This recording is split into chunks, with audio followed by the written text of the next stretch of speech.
what's up, everybody? Welcome to the Original Next Level Gaming Podcast. Welcome in on this Sunday night. Glad to have everybody here. What's up, crew? Woot woot. What up? Woot woot indeed. How's everybody's holidays? So I'm off. So how's everybody's happy weekend about been? Yeah. How has everybody's weekend been? Tiring. Work and Forza. Work and Forza. Mm-hmm. That's fantastic. Work is always great on a weekend, isn't it? Yep. Yeah. Every Sunday. Ugh. I don't know how you do it, man. But hey, it's how you do. So, everybody have a good week though? Yeah. Yeah. Oh, actually, we're not liking, subscribe. Man, we're already starting off the rails here. Thank you, everybody. Good night. Okay, good night. Good show, everybody. Good show. Hey, we kept it under an hour. Yes, we. Oh man, such professional we are here. Yeah, so Nakapuki saw the beginning and the end of the episode. There you go. For the first time ever. For the first time, for the last time. Yeah. So, this Mike's Atari broken again. You know what? No, see, if I was running this on an Amiga, it wouldn't work at all. Nah. So, hey, man, Matt's in the house tonight. All right. Matt hasn't been around in a while. What's going on, brother? Magic. So we got Matt, we got Deke, we got Rep. Excellent. Good to see you, Rep. Excellent. So I just at the same time we go live is helping. Well, since I just tweeted it out, so yeah, guys. So you know what? Hey, do us a favor. So this is what we're figuring out here. You hit the like button for us, even if you forget. Just hit it, and start leaving some comments. Apparently, we need comments. That's what I'm being told, right, Peter? Is that what you're seeing? Yeah, I think the more comments, the higher you rank on the YouTube skills. Aha! All right, well, we need to double start, up and build visibility. We need to start ranking up on the skills here. Yeah, so like feedback. We're down for constructive feedback. Always down for constructive feedback. Oh yeah, absolutely. It's the nonsense we don't deal with. But if you've got, if first off, what we rather have you do is come in Sunday nights and chat. Get into this live chat and, be part of the show. We love that. But if you can't, and you're listening to this during the week or, you're already asleep, and so you check it out Monday, Tuesday, Wednesday, leave a comment. Let us know, what you agree with the show, what you disagree with the show. If there's, what you like, what you don't like. As long as you keep it respectful and, you want to dialogue with us, we always talk back. And if it's something really, really good, we may even use it next week. So, be part of the podcast. Without you guys, we're just we can go into a party chat and do this, but we like to be we like to talk not only with each other, but we like to talk to you guys as well. So, for those of you who are in the chat room, thank you, and we love you guys immensely. Be part of it or give us a comment later on. So that's my soapbox, my PSA for the week. So comment on You're just sucking up to me because you're going to be my first lost tube. Nah, that's great. I haven't even checked in weeks. So hopefully people are hopefully the other teams are winning off of me. So, hey, all right, guys. So now that we know everything seems to be copacetic at the moment. No glitches, no issues. Running kind of smooth. Knock on wood. Knock on wood. Very good. So we don't get to see Nathan's armpit hair. What are you doing? No, I was trying to figure out why tonight the light looks like I'm. Oh, because you're sitting under it? Well, I'm here every week. It's kind of how light works, man. It's just weird. I don't look like this every week. I don't know. Maybe it's your spotlight. Yeah. Yeah. I'm trying one behind me. So behind me are my I don't want to blind you guys, but the big globule light up there are the lights that are supposed to be over my what's supposed to be my pool table, but is my my museum. But now that I have pulled all my other stuff off the wall, I'm thinking about putting some shelves in and taking the museum and putting them up on the wall, so I could actually like use my pool table again and perhaps shoot some pool. So I used to like doing that until I put boxes on it. So you have a table as well, and it's always collects dust. Well, I enjoy it. I enjoy playing pool. I used to be decent at it. My mother, of all people, my mother was like a shark, and so was my grandfather. If you guys will indulge me for a second, I got a really funny story. When I was younger, we went to Florida to kind of around Disney. I don't think we went to Disney, but we went around Florida, and we ended up in this saloon type place. It was a really neat place, and up at the top was a pool table. Now I was just a kid. I was just a young kid. And I walked upstairs to the pool table, and of course the hustler guys were up there, and I'll take this kid's money, and they suckered me into a couple bucks, and thankfully they took it easy on me because I was a child. But I went back down after losing promptly. Went to my mother said, "What are you doing up there?" I said, "Well, I wanted to shoot pool with those nice guys up there," and she said, "Uh-huh." So she walked up there. I'll never forget this. She walked up there, and it's like steps all the way to the top of this. It's like climbing up an Aztec temple. It was really funny, and these guys are laughing because now mom's come to help, Right. and so she's like, I play a little pool, and she threw $5 down on the table. And proceeded to wipe the floor with these guys. And it was like the funniest thing I'd ever seen. And ever since that, I've my mother and I would talk about it. But when she comes over, every once in a while we'll shoot just to have fun. But she was a friggin' shark. It was so funny. Nice. So, yeah. So enough about that. How's what have we all been playing this week? We're gonna start with you, Juan. Forza, obviously. Been loving it a lot. Still think it's the best racing I've seen in single player in Forza. A lot of it because I can lengthen the race of the standard career mode races so that I can jack up the difficulty and not feel like I have to bash or, I can take more. I don't have to take so many cars in the first turn or second turn. I can be a little more patient, be a little more clean, which is how I like to do things. And it's just been great. Cuphead is a nice little break from Forza. I can get into that and spend a half hour doing a stage. Really enjoyable. Everything about that game is phenomenal. The Awaken the Nightmare expansion for Halo is quite good. Another great bargain for $20 in my opinion. And have a video up on the channel for everybody to check out. Yep. And this week's retro. All right. Which awesome. I'm not going to say much about until it's time, obviously. No. Yes, I like I said before we got on.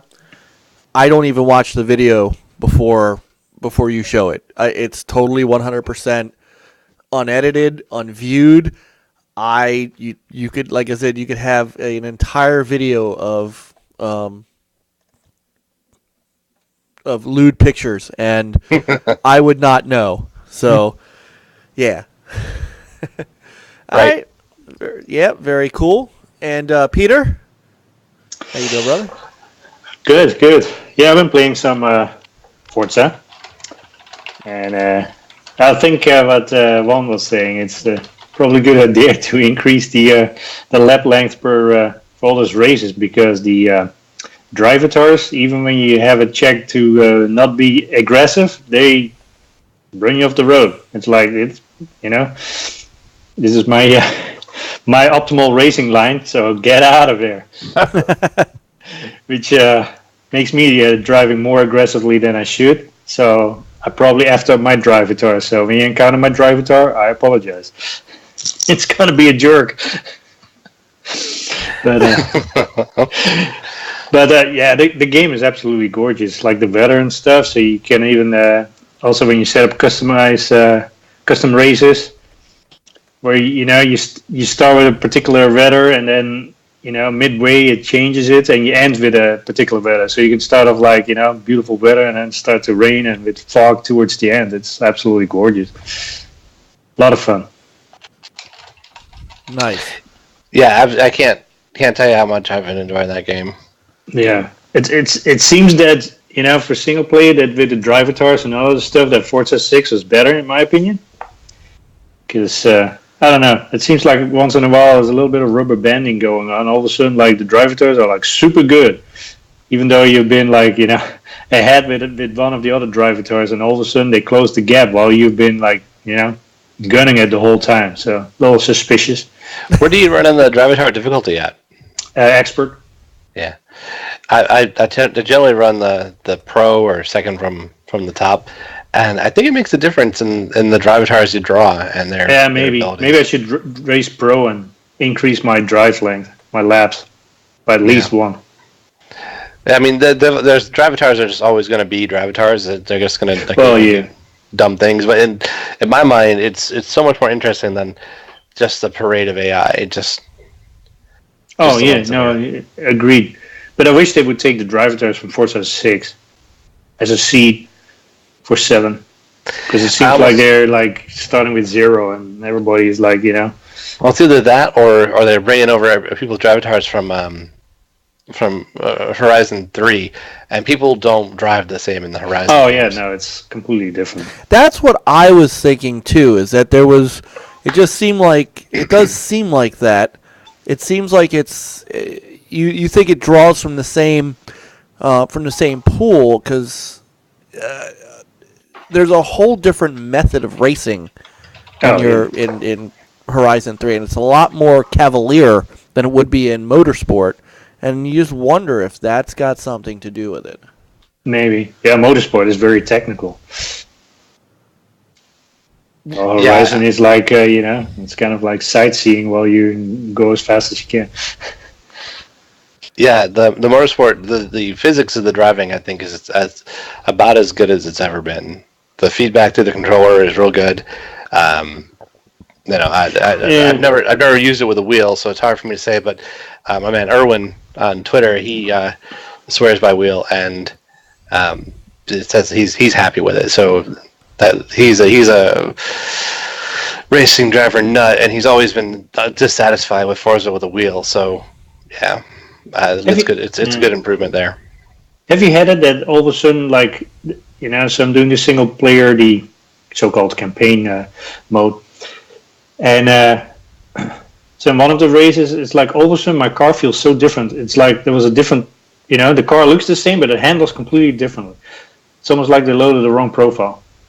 Yeah, I've never experienced that. It's hard for me to I've experienced that a couple of times. So, and also multiplayer has some bugs too. I was playing with Fastback and I think Supercoup and Riddy, and so we're standing there at the starting line, and then all of a sudden, like Fastback starts taking off. And the light is not green yet. We can't race at all, but he's like, he's gone. He's past the first turn, and then finally we have green, so we can go. And Fastback might have won the race by crossing the finish line first, but then it still compares the time, and then he still finishes, I don't know, not first, because we might have been just a tad faster in time. But bugs like that, it's like, it's crazy. That's an old school glitch. I'm surprised to see that back, because that happened back in like 3 and 4. Okay, yeah, I mean that's just crazy. I've never experienced that. Yeah, I've been avoiding the multiplayer so far, not purposely. I just really haven't. The only thing I've done is outside of this career mode is rival stuff. Yeah, rivals. Yeah, I've done that too. But the multiplayer, I've been milking some achievements, like race every Porsche there is. Right. So we did that, and as well as 50 laps in the rain and at night and stuff. So we were just having fun. Yeah, Overall, it's a good game. It's just, I don't know, a couple of things that are bugging me, and hopefully they will get fixed. Or I'd imagine. I think they may have been derailed a little bit, but we can maybe talk about that a little bit when we talk about the topic. okay, yeah, maybe. But yeah, so far it's a good racing game. I'm enjoying it. Some other games that I've played is Cuphead. It's difficult, but it's kind of like a fair difficulty. It's definitely easy to pick up and die a couple of times and try again. Right. Those deaths, they don't set you back too far. No. And I've never been mad at it. I've been mad at it, but I've never been I never felt ripped off by it. No. With the death. I always thought, yeah, okay, you got me. Right. Asshole. Yeah, exactly. Right. But I've never been no, bullshit. Yeah, no, it's always... let's see what else. Destiny 2, obviously. Been playing that almost every day since launch, I think. I might have skipped a day. I have not played Destiny at all. Because you don't have Destiny. And that would be why. I'm not ashamed of it either. Don't judge me. So I think those are the games that I've played. All right. I have a SNES Mini coming my way. I was just lucky enough to order that from GameStop, and they were briefly on sale. Yeah, that's a treat. That'll be a treat. I mean, or for sale, I should say. I'll tell you that what is it? 30 games it's got. It's it's missing a couple, but it's such a strong lineup. It's if you've never played any of them, man, I'm telling you, that's like gold right there. Yeah, I haven't. So I've never had a SNES, so it will fit nicely with my little NES Mini. So man, ActRaiser and Final Fantasy 3 and damn. So yeah. And HDMI, just like the others. HDMI. Yeah. Yep. That's not, yeah. Anything else, it's like you have to look for converters and other crazy plugs. Well. Yep. Been there. Yeah. And I'll talk to you about Cuphead in a minute. Because I think 3 of us have Cuphead, right? You've got Cuphead, Juan, right? Yep. Nate, did you get Cuphead? I won it from oh, that's right. You did. From where? Short Pause. Oh, right. Yeah. Cool. So give you a shout out. See, Frankie, we still got your back. Yeah. Have you played it? No, I need to. Oh, come on. You do. Yeah, you do. I haven't been home really since I won it, though. So. Yeah, true. I'll probably try it. Maybe tomorrow. Yeah, I'll do it tomorrow during the day. That'll work. And then give up gaming for the rest of my life from what I'm hearing. So. That's it. It definitely sucks life out of you if you are not careful. I mean, you can lose yourself. Yep. One more time. I get it this time. Yeah. Yeah. My little dude got half an inch further on the chart on the scale after the death. That means I'm getting it next time. Yeah. You damn tree. Yep. I hate trees. Do you think it's too bad that you can't see during gameplay where you're at if you're close to the end, or is that part of the? I think that's part of the psychological. Warfare. Yeah. I kind of think it's. I'm with you to an extent. Well, I think it makes it. I think it makes it tougher, but it also gives that kind of intrigue as to, how far am I? How much longer do I have to go? Especially on a level like that stupid tree where you go horizontal, then you go vertical, and you think, okay, I'm almost done. Then you got to go horizontal again, and then you realize that horizontal level is decently long in and of itself. Yeah. So. Yeah, I think that's what I was playing before the show, and I died, and I look at it, and it's like, oh, I'm still halfway that short. Right. It's like, dumb. The Switch has been kind of collecting dust a little bit for me recently, just because of the new things coming to Xbox, and it's been, kind of a dry season for Xbox, so there's that. But I'm seeing a lot of things coming to it that are great, but that I already own on something else. Yeah. Obviously, Mario is coming and is going to destroy everything. Yeah, true. So there's That's that. coming out soon, right? Isn't it end of October? 27th. Yeah. Yep, it's going to be great. It looks amazing. I want it. Yeah, I still haven't finished Zelda yet. I'm struggling with Zelda. I'm pretty close to getting done with all the trophies in Mario Kart 8 Deluxe, so that's pretty cool. And I played the smaller stuff I had on it. But like, there's some really great, like, for anybody who has a Switch and hasn't picked up on these games on other things yet, I mean, there's been some really great smaller games on it, like Shantae, Oxenfree is coming or has come to it by now. I think it's coming this week. Yep. Thimbleweed Park? Was that the name of it? Yeah, that's out here. That's there. Stardew Valley, which I liked. So yeah, it's. I think it may become my little indie station. Nice. Yeah. It would be kind of nice if they had like a SNES cartridge Oh yeah, I mean, with all those games on it, which they could do. Make they- another boatload. They won't do it until they're done teasing us with the minis, but it'd be sweet if they could just get the virtual console figured out and just let me play play some SNES titles right on it, right digitally. I'd pay a reasonable price for them. Of course, it's Nintendo, so they won't ask a reasonable price. But if they did, I'd be all over it. Right. I don't know. I'm one of those that see, and I hadn't gotten the new Genesis one, which does have a cartridge slot in it, because from what I understand, the emulation on it's not great. I'm kind of holding out for. I don't know. I'm kind of holding out for somebody to make a nice Genesis one that works completely and will have not only HDMI but be compatible with the 32X and the Sega CD. That would be cool. I don't know if I'd think hold it's my coming. breath, but yeah, it'd be cool. Yeah. Yeah, I don't think it's coming. But so anyway, so Nate hasn't played Cuphead yet. No, I will. I promise. Dude. I thought it was excited. homework. But at the same time, you guys are telling me how hard it is, and you'll never go back, and then you're like, I want to go back, so you're scaring me at the same time. Yeah, but when you reach the end of that particular level, you feel so. Yeah. You do. You accomplished. feel accomplished. You feel accomplished. I will. As long as I Yeah. can get past the tutorial. I will grant I you don't think you that. get too much worry there. Yeah. Most people have, Nate. Yes. Oh, most people have? Oh. Yeah. Most. Thank you. Now I have a monkey on my Oh, back. now right now he's got all kinds of pressure on him. I can't take this anymore.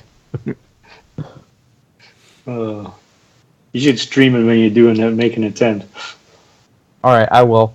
It'll be so bad that it won't be me turning it off, it'll be the Xbox turning off my stream. Yeah.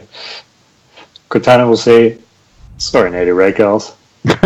You stop. You've reached the end of the line." Right. You can't even get to the right. You don't get on an island. You're stuck in the tutorial forever. What tree? I never saw a tree, guys. What are you talking about? Yeah, you won't get that far. Dude, even the first level of that, and look, I took biology in school, so I kind of feel like I understand biology a little bit. Frogs can't turn into slot machines. I'm just saying. Yeah, but it's so that era, so the 30s cartoon. Oh, I know. I'm attempting to be comical. Indeed. Frogs cannot turn into. I'm just saying. Or It's a good thing. princess.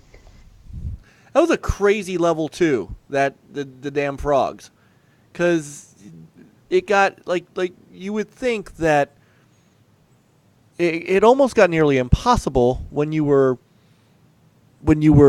turned into the slot machine, because then it just hit you with a whole new set of stuff that if you weren't ready for, it was just it was horrible. So That's what it do. Yeah, this game is that personified. It's easily one of my favorite platformers, but man, is it hard. We're not used to that anymore. No, we're not. It is the Dark Souls of platformers. But what about that? I think that was the first level. It's where you have the all the way towards the end. You have those UFOs. Yeah, And those zap me out. It's like, oh come on! And Right. then look at your little chart, and you're like right at the end. It's like, thank you. That glorious pain. Yeah, that Yeah. was brutal. that was brutal. Not fun. Not what I No. was. Not what you're. Not what you're expecting. But then once you get it, though, you feel like, yeah. Well, yeah, and once you get, it's like that with. So the other one was the shmup level, the shoot 'em up. I haven't done one of those yet. You haven't? It's on the first Nope. island. Yeah, I detoured around the other way and did Oh, okay.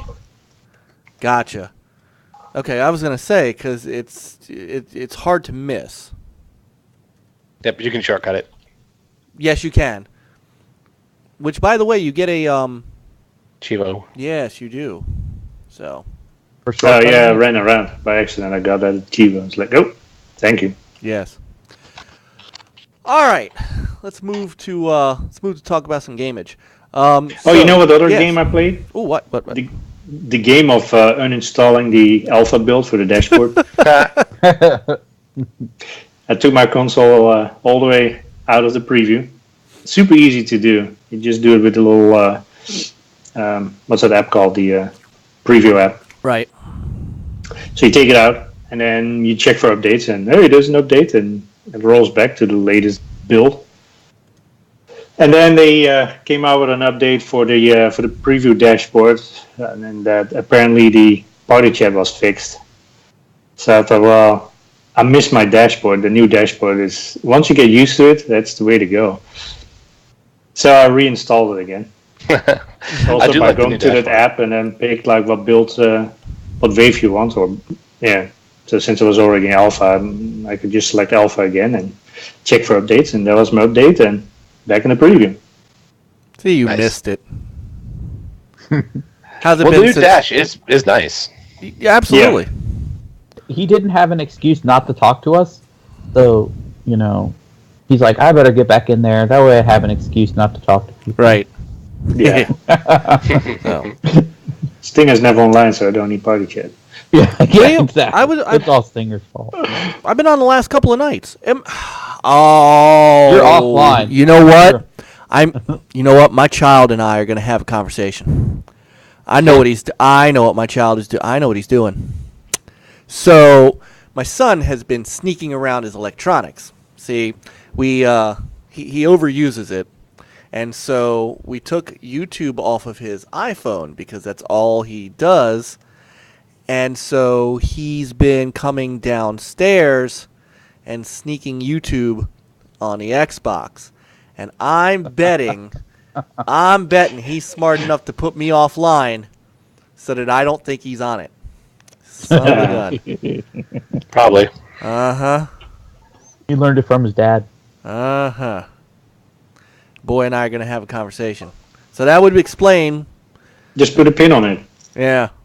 I'll have to do that. I need to ask you guys to do something very quick for me. I'm going to... We're going to do something a little out of order. I'm not going to... So, for full disclosure, feeling a little ill at the moment. I need to get up, but I would like to run... How many of you guys have played the Star Wars Battlefront 2 beta? Have not. I have. Nate? It doesn't let me. Doesn't Now let you- Nate cannot get past the press A to accept. It won't let me click accept. Okay. To let EA harvest all your organs. That is that is phenomenal. All right.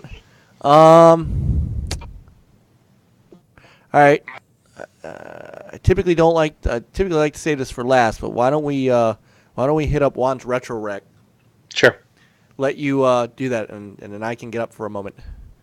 Cool. All right. So.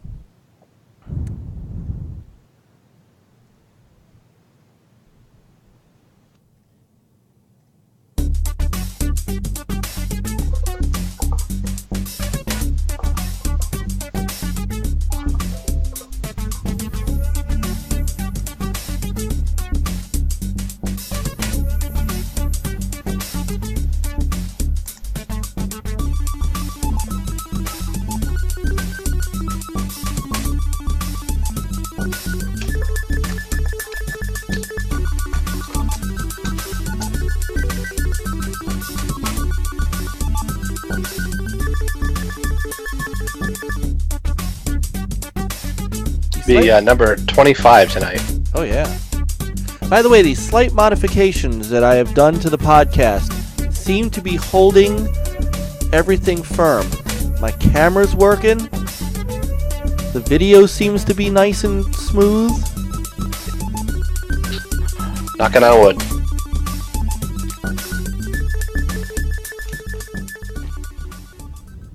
All right. Let's bring up the video.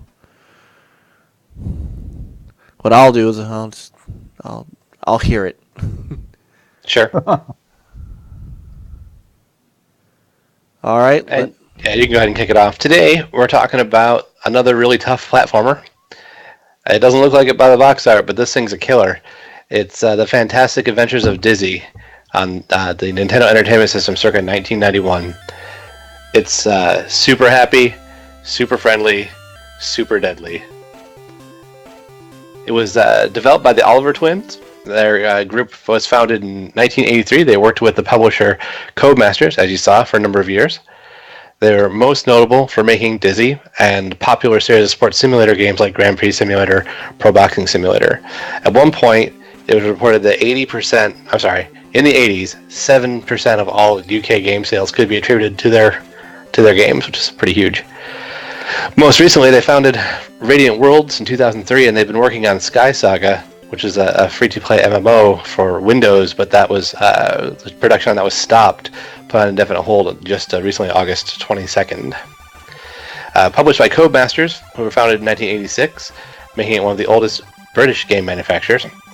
Established themselves on the ZX Spectrum, known for Micro Machines, Colin McRae Rally, Toka, Overlord, Operation Flashpoint, and the Formula 1 games. They recently picked up most of Evolution Studios after Sony closed them. The gameplay is a single-player adventure game, and you play the titular role of Dizzy, who is one of the Yoke Folk. The evil wizard Zax has put spells on the Yoke Folk and stolen Daisy, Daisy's girl, and Dizzy is the only one who's up to the task of getting to the evil wizard Sky Castle and rescuing her. It's a side-scrolling game, and it also has vertical movement, but that works through the screen loading to a new screen as opposed to scrolling. You can move, left, right, climb, jump, and interact with objects. It has kind of a funky inventory screen where you can pick up one object and it'll cycle through 3 different spots before you can use it. And so sometimes you have to kind of juggle objects, and kind of a strange design. On the screen, you're seeing one of the many mini games, and this is the Wizard Theodore's Magic Puzzle. And when you activate the puzzle, it does a 4x4 shuffle puzzle, and you get a time limit to sort it all out. And if you do, you spell out the phrase "Hocus Pocus, Busy Wizzy, conjure up another Dizzy," and you get a free life. Where this gets challenging is that basically everything in the game can kill Dizzy pretty quick. I think I died once at this point in the video getting to the puzzle, but Dizzy has no inherent offensive capabilities. You can't stomp, can't hurt him, just have to avoid him. Instead of hit points or hearts, Dizzy has a damage meter, and when that gets filled up, his life is lost. There's an object puzzle. There's a Triceratops that runs at you. Why a Triceratops, I'm not entirely sure, but there's a Triceratops, and you drop the roasted chicken, and it runs off with it, and you can move along. A lot of the gameplay, aside from just dodging the enemies, is picking up an item and taking it to another place for part of to solve a puzzle, like the chicken, or upcoming I'll pick up a weed killer and use it to get past an obstacle. I've already picked up a plank right outside of Dizzy's house in the Yolkfolk treehouse village, and I'm going to use that to cross the gap here, being careful of the spider because they will F you up bad. And you can heal damage from the damage meter by eating fruit, but the fruit is one use, so if you eat it and you don't leave it there, it'll stay there if you leave it, but if you eat it, it's gone. And unfortunately I didn't have a lot of extra time on OT to get deep into the game with the video, but it's big. It's a pretty sizable area to walk around, and the fruit starts getting a little sparse. You get 2 lives, you get no continues, you get no passwords, you just got to do it all in one go. And so here we're going to dig out the snappy weed killer and shrivel up the weed so we can move through the Yolkfolk treehouse some more. And it's all about finding the different items, spread about, figuring out where to use them. There's no hand holding at all. You walk out of the house and there's a plank outside your house, and you just kind of hang on to it until you need it, or you set it down and come back to it once you figure out what you need it for, because you can only carry the 3 items.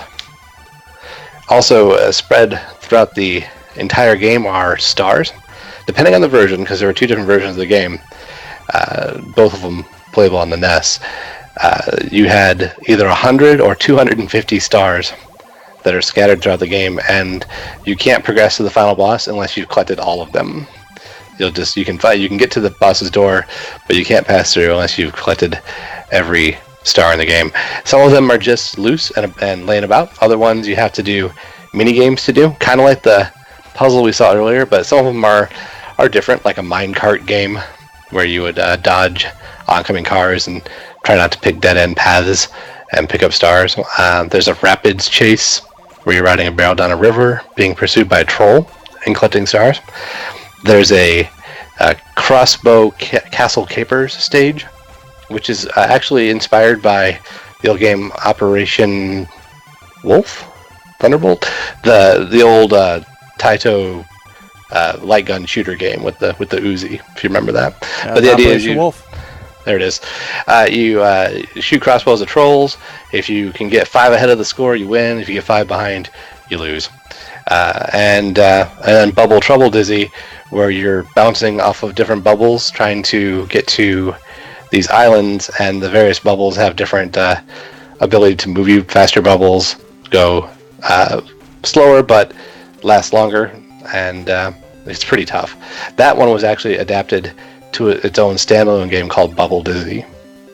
And of course we saw Theodore's Magic Puzzle with the 4x4 shifting.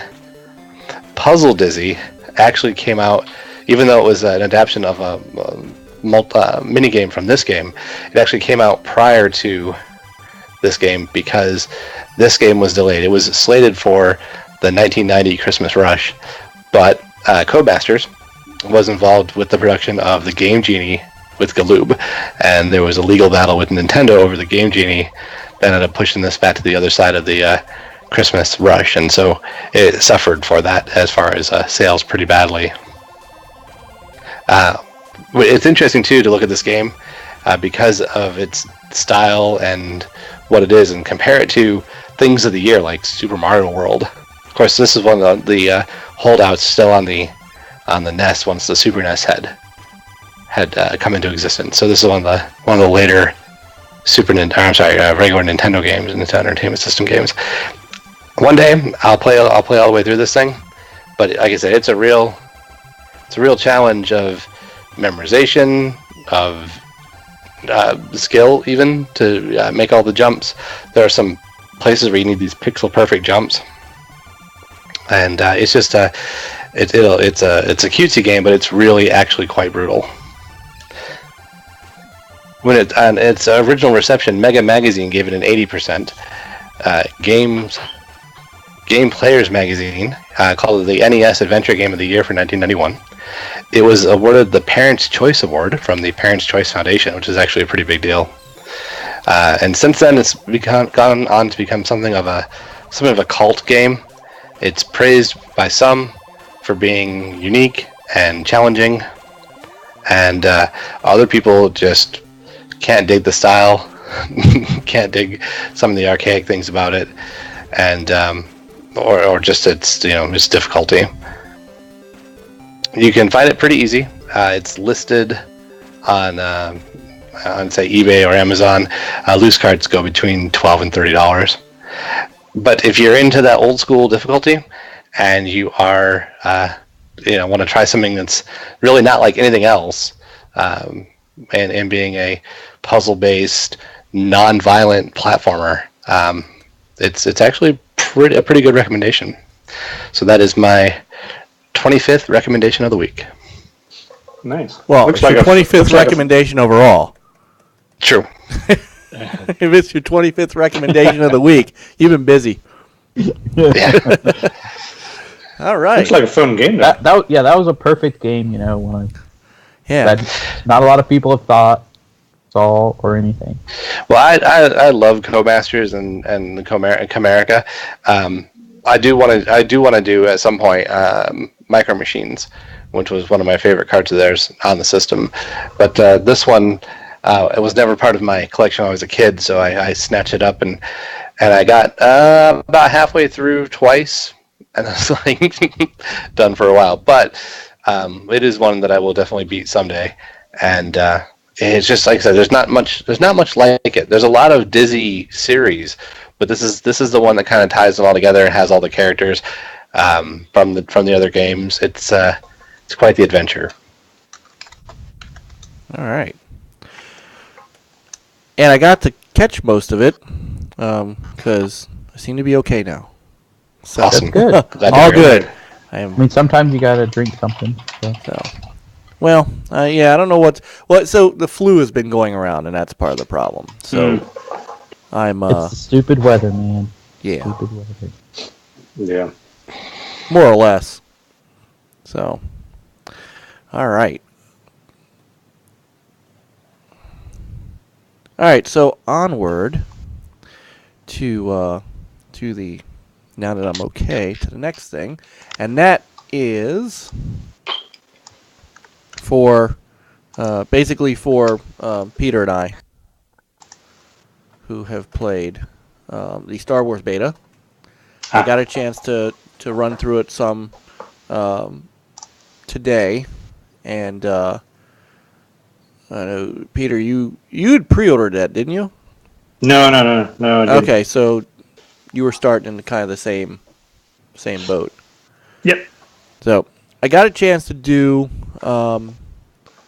pretty much a bit of both levels, but so actually this is a good segue. So let's talk about this first. Hold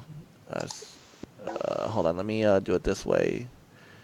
When I stop, when finished, nothing. So let's go back. So, welcome to, hang on, sorry. Welcome to the world of Battlefront loot crates. So, much ballyhooed. No. Yes, much ballyhooed has been ballyhooed about loot crates in this game as well. And it kind of does bring up an interesting point of discussion, something that has been like the making box its rounds. opened mic. Huh? The YouTube video, when you open the box, out popped your avatar. Right. Yeah. It was pretty cool, actually. Well, it didn't quite happen like that. No, I mean, it looked like it did, because on the I'm watching the YouTube stream. Oh, okay. Well, Your the beginning vid was playing at the same time, I guess. And well, when it opened, right, because I was trying to get to this point. yeah, it worked. I mean, you came out of it, so it's kind of like, this is my video, voila. I popped out of the loot crate. That's right. So now when you watch the NLG podcast, if you wish to watch in 1080p, you can get our special loot crate. Yeah. So, much has been made of loot crates lately, and I find it actually kind of comical because, as everything, there's so much overreaction to everything, and there has been some overreaction on loot crates recently due to the fact that multiple games now are coming with loot crates of various types. Now, one of them was Forza Motorsport 7, and Juan addressed this in a video of his own with the differences between Forza Motorsport 7 and 6. We have heard about Shadow of War now having loot crates. We have of course seen this. And the thing about this game is apparently you can purchase these kind of like rec packs. And they give you, in this case, let's see, what did I open up here? I opened up the Battlefront Veteran Crate, which gave me some attributes for Boba Fett, for a Stormtrooper, and for a Y-wing, or not, a Y-wing bomber. And while you can get these in game, of course, you can purchase them. And again, it's much like rec packs, where they'll give you a boost. I believe you can. I'm not sure if these burn though. I think you can equip multiples, and I think these stay. I haven't heard anything to the contrary yet. I don't know if anybody else has. Yeah, no, I think they stay because you get like upgrades for weapons and stuff, or other weapons. Okay. So you can equip those, and you can use them over and over. So it doesn't look like they're consumable. Okay.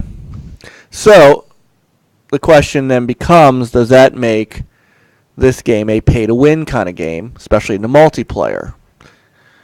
I would say yes. Because you know, all of a sudden you get killed, and you look at it, it's like, oh man, that guy has like, you know, a super powerful weapon, and I just have like a little, you know, pea shooter. Right. So yeah. I'm okay with them being clothes and stuff, but stupid. Yeah, cosmetic is one thing, but these are not cosmetic. And so does that become unfair? Yeah, I think so. Yeah. My opinion is. Okay. So that I agree with, but at the same time, you know, how much do you still have to rely on your own skill? Because, you know, yes, Overwatch kind of started this with the cosmetic stuff, but I keep going back to Halo 5, and I didn't buy rec packs. I know a lot of people bought rec packs because they made $500,000 off of it, or $500 million off of it, or whatever they made off of it. Right. But that didn't stop me from getting better at the game. You know, Juan, with Forza, for example, did it make you? Did these loot crate pickups make you better at the game? No. Did it No, give you? no- Did it give you an just- advantage? Yeah. There's no performance enhancing or detracting thing about it. And if I may, I want to address that one real quick too, because there's a lot of bad information floating around because of that. Yep. The Rs article had factually incorrect information about it, and then you watch VG247, Kotaku, somebody else, Polygon maybe, ran with it. Jim Sterling did on his video take on it. Boogie did a thing on it on his Newsweek where he said the game was worse than 5 because, and they all are basing this upon the notion that they've removed something from the game to put it behind microtransactions, and it's just not right. It's just false. The R's article that kicked it all off had mods as something that changes the racing, changes the race. Like if you want it to be night, you can play a night mod, and then it's night, and you get a benefit. But that's not at all how it works. Mm-hmm. They're benefits that you play in circumstances that already exist. So you're going into a multiplayer or a single player race. Before you start the race, you're going to know whether it's raining or not. If you have an empty mod slot and you want to equip a mod for a bonus because it's raining, and you have that one in your deck, sure, you can do that, and you can collect the benefit. But it doesn't actually lock. All the article was written as the ability to make it rain or make it night or change these settings, even down to your assists, were locked behind these crates, and it's not true. You can still do things like set your assists, which of course I do. Now they did remove, and this is covered in my video too, but they did remove the credit bonus that you get for each assist turned off. And people will say, why would you want to run without them then, if you don't get the bonus? And the answer is, you're faster without them. The skilled players are faster in Forza without the assists. So you turn them off to be faster. Then, because you have mods, you use those mods to take advantage of the fact that you have them off. So you still get the benefit of having them off, and it's actually greater. As I show in my video, if I had every assist that I run off, it was a 73% bonus to credits. With the mod system, I have them off anyway, and if I draw up a mod, maybe it gives me 80% for having the suggested line turned off and running a clean lap. 80% for that one mod. So you can actually do a lot better on credits with the mods than the old bonuses. It's just that you have to have the mod. Now, I've never had an issue with that because I was a VIP and I had my tier crates. So I had 15 crates to start, and I'm still working through those. I've purchased a couple of mod crates just with spare cash within the game, just to see how they work. And you get a nice little mix. I've never had any kind of issue with needing to buy crates to proceed or to get my procession, my enhancements. And again, none of it is going to make you faster. None of it's going to make you. It's all about gaining experience or money, and none of that can affect anybody else's game. Like you're gaining if you're playing a multiplayer and the multiplayer has the mods on, you might gain some bonus cash for the race, but you're not taking that from anyone else. You're not preventing them from earning. You're not, So there's no pay to win element. There's no elements of the game that have been removed. They've been reworked a little bit, but none of them have been removed. And that's a key thing, because all the people who are pitchfork over it are like, oh, I can't believe they would remove things and put it behind the wall. That they didn't. It's just not factual. So I like to get that out there. I reached out. I reached out to the Rs guy. I reached out to Jim. I reached out to Boogie, and none of them had any first-hand experience with it or were willing to take a look at it. So they just wrote it in. This is how it is. This is what we're going to put out, and we don't really care whether it's accurate or not. So I really lost a lot of respect for Jim, honestly, because I had thought that he was more concerned about putting right information out, but he just wasn't in this case. So it bothers me. And the thing is, it's a keyword. It's a buzzword. It's something that you hear microtransactions, some gamers just see red. Myself, I get what they're about. They're about, making money. And everyone had to know this was coming. For all of the games, talking about Shadow War, I'm talking about Battlefront. If you didn't know that this kind of stuff was going to make the rounds after Overwatch made all the money it did off them, and Rec Packs and the Halo Wars, and then you're not paying attention, because, it's just they're printing money with that stuff. And so they're going to do it. And I say, more power to them, because these games aren't cheap to make. Game prices haven't risen significantly in some time, and it's got to come from somewhere. We keep wanting more and more out of these games.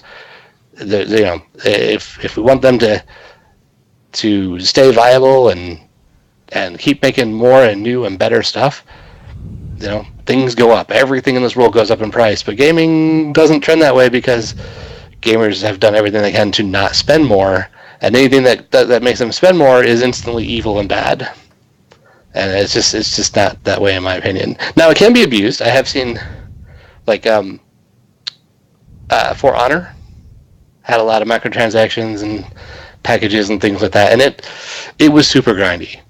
I avoided it, and I enjoyed the game regardless, but I'm glad that I'm not the kind who would need to have all the cosmetics and all the stuff, because you could either dump some real money in it or some grind. But I guess my main takeaway, and I'll stop getting off my soapbox, but my main takeaway here is people need to do a little better job of like looking into this stuff before just going off on a enjoying the pitchfork mob, because like the Shadow of War stuff where people are putting out that you can't see end game content unless you use a loot crate thing.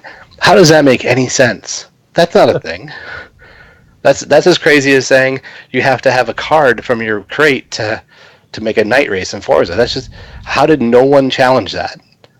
So I think everybody just needs to settle down about the crates. That's just my opinion.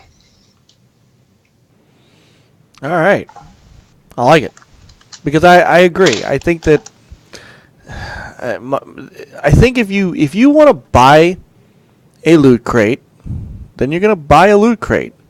If you don't, and you want to continue to play the game your way, try to get better, then you're not going to.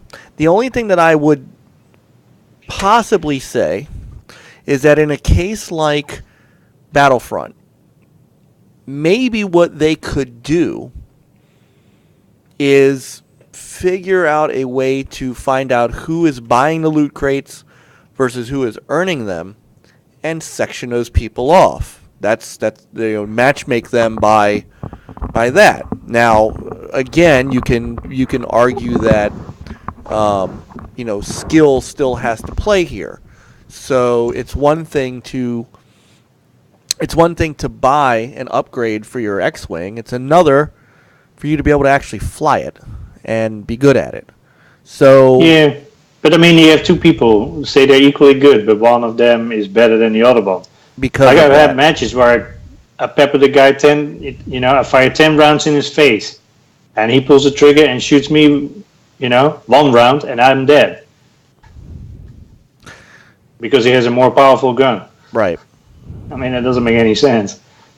Oh, this is true. I mean, definitely if it's abused or if it's pay to win. I mean, I'm not saying all microtransactions are great or everyone's doing them right, but I think they're not going away, and it could be worse in some cases. So I think that not jumping on the ones who are doing it responsibly is an important thing. Yeah, I agree. Just get it right. That's all. All I really want is for people to get it right. Like that Ars guy, I was thinking about it. How many websites ran with his bad info? And, Boogie's got millions of viewers. Sterling's got hundreds of thousands. Last I looked, which was a day ago or more, their combined videos were more than 300,000 views. And everyone who's watching that is getting the information that there's been stuff pulled from the game to make you buy money, which is just false. And, we could do better as a community about getting things right and not being reactionary, is all I'm saying. Yeah, but then I think now you get in the territory of they all want to have, hate sells, right? Or hating articles or negative articles sell. It's true. So if one of them would say like, "Oh, that's not true," and actually explains what's going on, barely anybody would read that. Right. So it's not the microtransactions themselves. I think it's just what you've given them. I will say this though, just so that no one's coming at me too hard. Where Forza, where Turn 10 messed messed up was in how they handled the VIP changes. Yes. The double bonus, as I showed in my video, isn't really gone because you make more per race and you can lengthen the races too. I know that's more time, but there's a racing reason to do it. But you make more money in Forza 7 than you do 6. It's just, it's pretty, or at least on par. It's on par or better. On par or better. But, you know, the idea that the bonus is gone, you know, people just think lost. They don't stop. There's, oh, that's gone. They should have communicated it better. It would have, even if it would have cost them, some of the people who would normally get it that maybe didn't. They definitely should have months in advance said, this is the change that's happening with VIP. But aside from that, handling that poorly initially, and well in their response, and that they were quick with it and kind of gave them the pickle, if you know what I mean. That was good, but they definitely did mess up the not announcing it properly. And they did fix that. I mean, they you know, they put out a letter. The president of the company put out a letter stating that they were going to make some changes to fix that stuff. So, Yep. So what about Shadow of War then? Because that lots been made about that one as well. From what I've looked into, there's a fair amount of hyperbole involved with the description of what the effect those have too. And given what I saw with the Forza,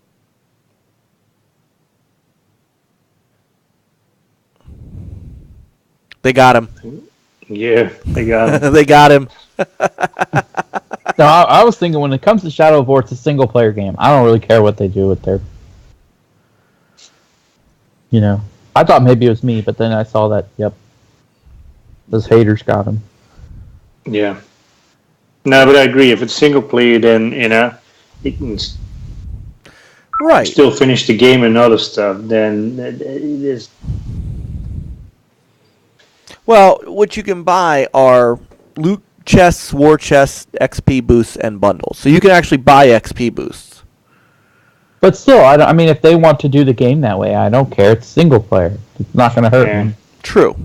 That is a good point.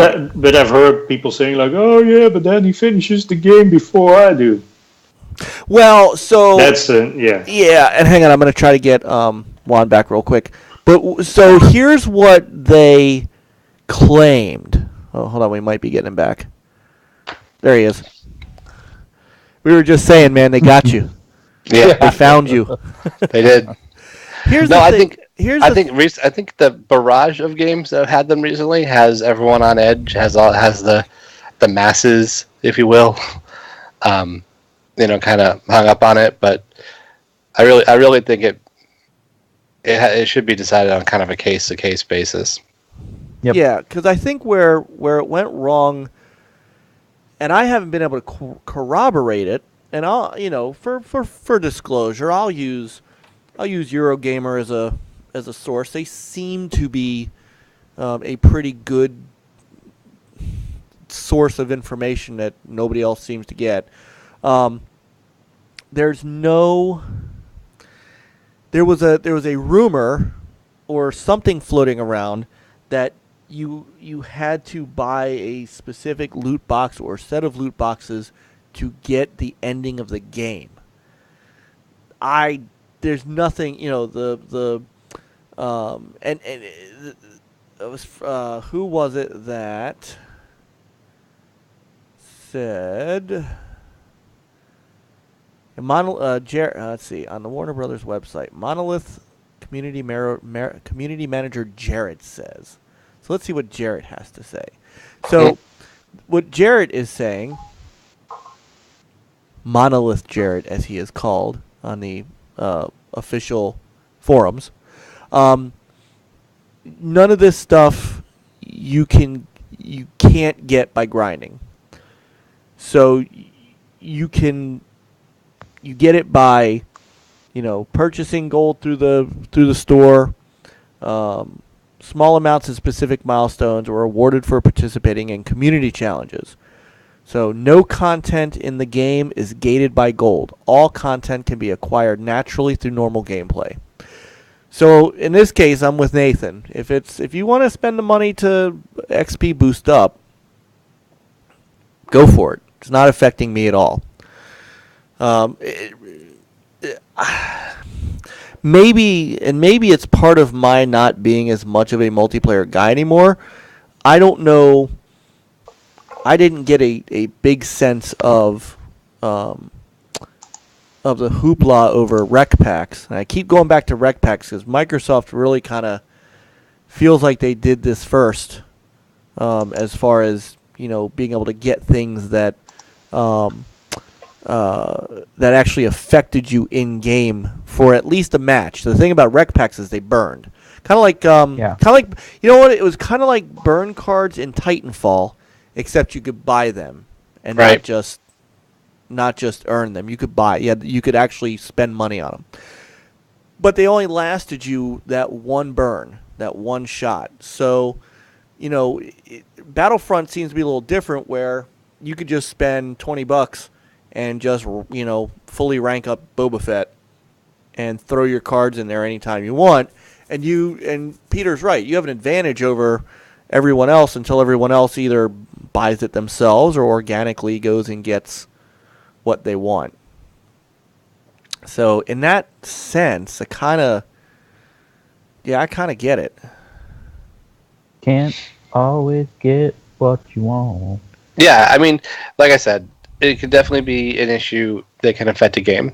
They can cause games to be designed in a way that would be better if they weren't in the game. But I think it's important to, be informed and have it on a case-by-case basis, because they don't have to be necessarily evil. When you look at rec packs, I mean, it's a pretty successful thing. That multiplayer had some pretty serious legs.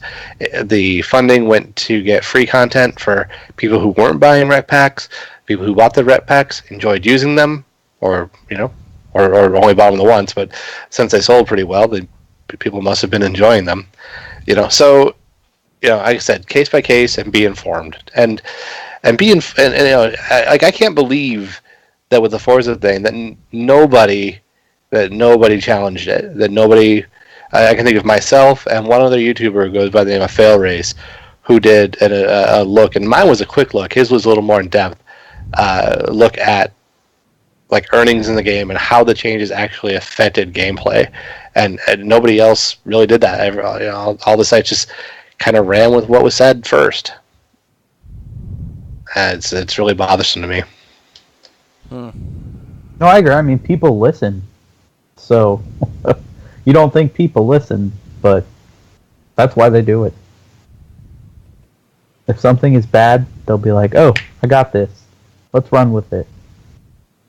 Well, and some of it is exactly that. You want that shock value. So what better way to get hits and shock value than to write negative? Even if you're wrong, even if you're way off, even if you haven't done your homework, even if it's easily proven wrong, the best way to get anything, unfortunately, is shock value. It is being, even if you're wrong, if you're controversial about it, you can get hits on your site, you can get views on your video, you can get pretty much all the traffic that you want. And when you're a bigger influencer, you don't necessarily have to always be right. Yep. Yeah, the sad part of the way journalism is it's more of, we got to get this out first before anybody else, even if it's wrong, and then we can apologize later.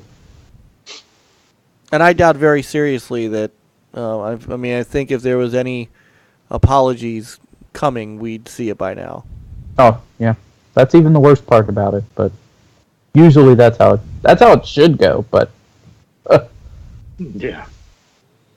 But you're not going to see it because nope. they don't always often also feel like they have to. Right. So, and that's a shame. That is unfortunately part and parcel of influencers in the game, any industry right now, and it's kind of shitty. So, the best thing we can do is talk about it here. There's a cat behind me. The best thing we really can do is discuss it here and make sure that people know,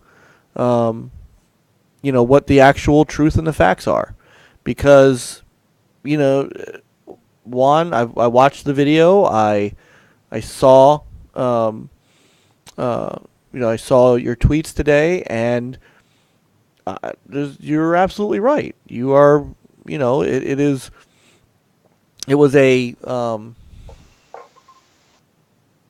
it's something that shouldn't be. Yep. And so it's up to us to kind of help ferret that out.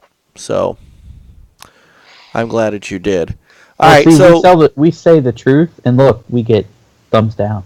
Because the truth hurts. The truth does hurt. And and a lot of people think it's just because it's Forza and I'm going to bat for Forza or whatever. I mean, I won't lie.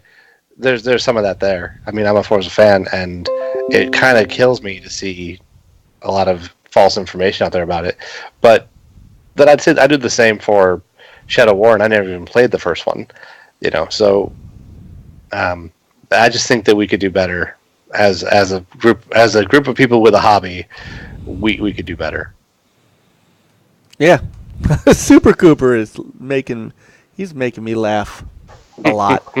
Fleece me, Obi-Wan, you're my only hope. Nice. So, hey, our 5 friends finally showed up. See? Or Yay. our one friend with his 5 accounts. Five accounts. Yeah. That's all right. It's going to happen.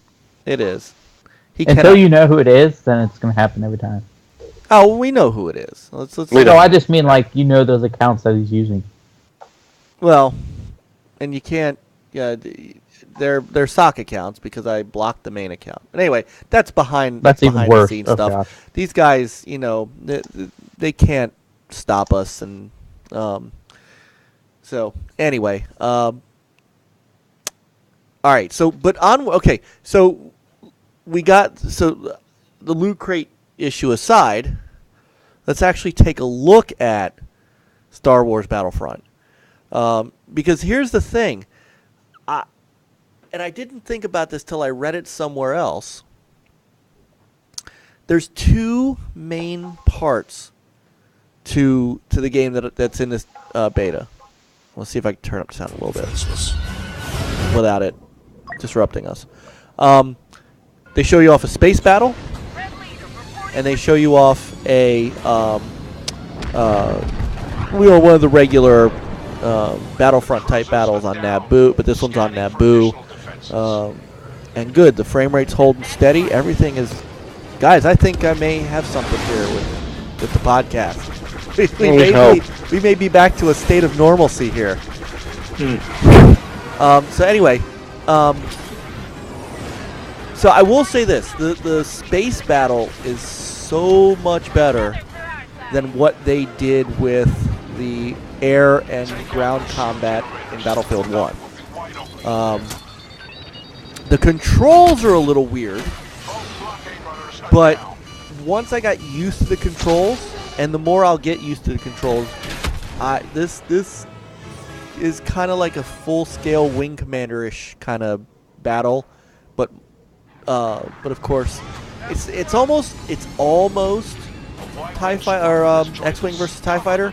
The only thing I couldn't find, and probably because I just wasn't looking for it right away, is I could not find a cockpit mode. But I'm sure it's in there. I'm sure it's in there because it was in the first one. But once I got the hang of it, and once I got some of the controls down, I was actually digging the space combat. Looks gorgeous. It does. Yeah, it looks really good. So, did you get into the space Yeah, combat Coop. at all, Peter? I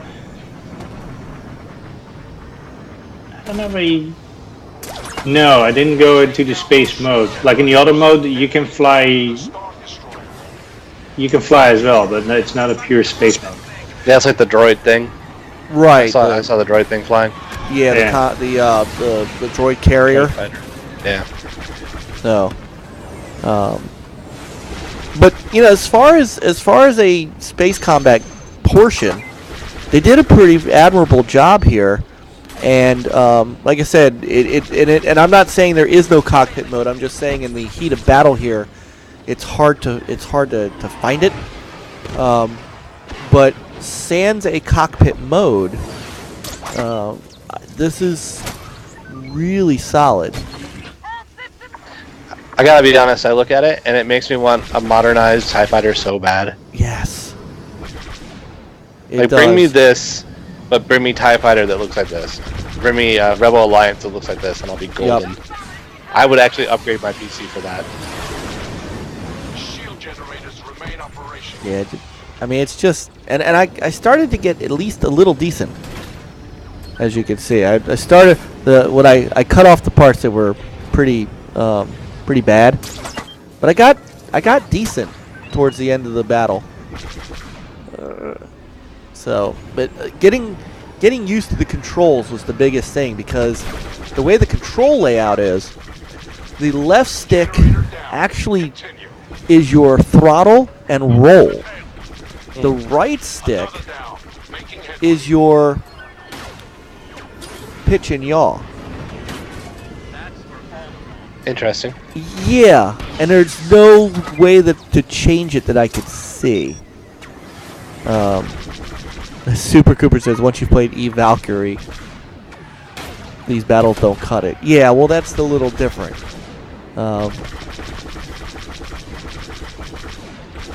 And I didn't take this turn well enough. But, yeah, the controls here are a bit weird, but once you get used to it, it's kind of fun. And then I tried out the A-Wing for a brief second. I didn't mess with the Y-Wing very much. Our numbers are starting to get thin. Uh, Wrap this up, or we'll have to And I'm assuming there are more space battles to be had. Yeah, certainly. We've lost too many. Oh. We'll retreat to And then you fight get the it. little ending. So then we went to the other... I went to the other part of it, which is more of your galactic assault. That's your straight up... as you can see on the right, there are a couple different modes you can play. So I did just a straight multiplayer. Is that a cock? Oh, that was the video. Yeah. So here's what I found. Here's what I found about that, which was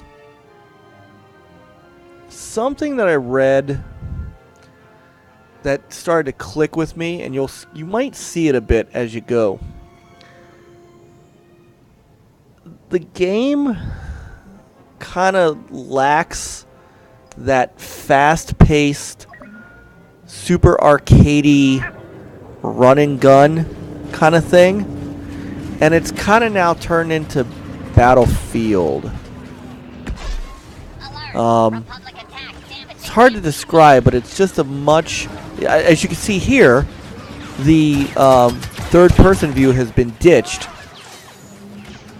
for a first-person view. I think you can change that Can you? in the menus. Yeah. All right, I gotta look. But this is your default. Correct. And it just kind of, it just kind of sets up now like your standard FPS. Yeah. See, it's slower. It's more. I don't know. It's hard to describe, but somebody kind of nailed it. It said it's more now just a regular old FPS like all the rest, and it loses a little bit of the charm of the first game, where the first game was very run and gun, very squad based. Yeah, this one's not. This looks like a skinned Battlefront. I mean, not Battlefront. Battlefield. Yeah. That's all it looks like now. You know, guys aren't just running. Guys aren't running in formations. They're not. You know, they're hiding. They're sniping. They're things like that. Yeah, you're right. It's like a skinned Battlefront or Battlefield. It's cool looking. I mean, it's very pretty. Yeah, it's gonna melt faces on the X. Yeah, and I understand the both X and Pro look very, very good. And you know what you don't see here is, you know, it does. It doesn't hold frame rate quite like you'd like it to. There is a bit of stuttering and frame droppage as you're getting into firefights. It wasn't totally completely smooth, which I found strange since the first game was very ultra smooth. Could be beta. Yeah, we're still talking beta. Yeah. Yeah, game comes out very soon. And this is basically, it's an open beta, which, you know, we all know equals demo. True. Right. So, Yeah, you know, I guess. Yeah, I guess if there was more problems other than stuttering, I would be complaining. But hopefully they do something to change that. Otherwise, I'll just go back and play the first one. well, the thing is that, you know, now the Macaval says that the first one's way too simple. Totally agree. But I think, and maybe that's what my allure. The only thing I didn't like about the first game was its lack of content, not necessarily the gameplay. I kind of liked it simple. I just wanted, you know.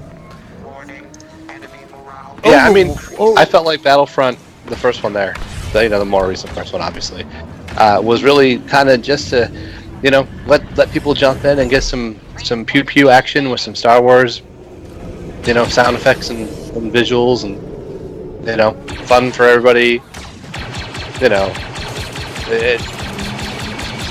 I'm not trying to be an elitist, but as a guy who, you know, cut his teeth with tribes, it was very simple. I know, and that's what I liked about it. I'm not saying it was bad for it, but it definitely was. It was. Obviously, it did well enough to merit a sequel, and you know, there's people who liked it. Myself, I couldn't get into it. True. It did merit a sequel, and look, this is. I get that it's a beta. Supergroup says it's a beta, Mike. I get that, but we're very, very, very close to the actual release of the game. So now we're almost into we're into glorified demo mode, which you guys know that's always how I view these open betas that are this close to the you know, to the date. It's like, you know, at least GT Sport has a demo, and that's what they're calling it. Forza Motorsport 7. Well, we're still a month away, though. A month and a week. Yeah, I suppose so. It's not until November 17th. This is true. All right, If it was the end of October, I would probably side with you. All right, I will give benefit of doubt then. Plus, we can check all EA Access people. So. Yeah, true. This is true. We are EA Access, which means we get it 10 days, and I will be doing that, and perhaps that will be a great co-streaming game. If the co-streaming if the streaming isn't fixed by then, I will be disappointed. Okay. I think they did it fixed in the latest build, but I haven't checked it yet. Yeah. All right. But it was a note. So, cool. All right. So that's Star Wars Battlefront. And It does look like a step up from the first game, I mean, just even in just having a campaign. Yes, and graphically, don't get me wrong. Graphically, it does. It is. It is a definite step up. It is a bigger game. There's no doubt. No doubt. I don't want to just trample on it too much, because if the rest of the game is as expansive a universe as they say it is, and those space battles are very, very enticing. So if everything kind of pans out, I may give it a good shot. Yeah, it's not on my list, but not for any particular negative reason. It's just I don't have the budget, the time or cash budgeted for it. It was on my list, but it's slipping down the list. Yeah, So I'm glad we have the EA access, so we have a trial. True. And Yeah. that might be good enough to get my little fix in till it ends up in the vault. See, that's the other thing too, is it's going to end up in the vault. Yeah. So, the vault is a blessing and a curse for EA. Mhm. So, all right, last topic before we find out what's next in gaming, and then call it a quick night. And this could be quick. I know. There's a little bit of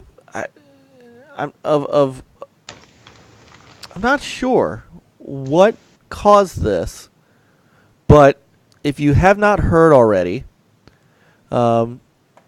the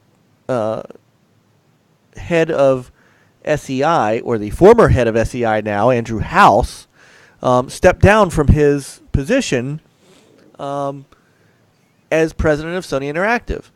And it was immediate. It was, I am effective. Like, now he's staying through the end of the year for the transition as part of SEI, but he completely walked away from being president of what would be right now one of the one of the biggest places in gaming. And I don't at all get what happened here. Other than the fact that he basically said, I want to go pursue some other things. But, we talk about people that were part of Sony and mainstays of companies. We talk about Phil Spencer and his time at Xbox. We talk about Miyamoto and his time at Nintendo. A lot of people may not know this, because really he kind of burst onto the public scene a little more in the in the PS4 beginning, and so on and so on and so on.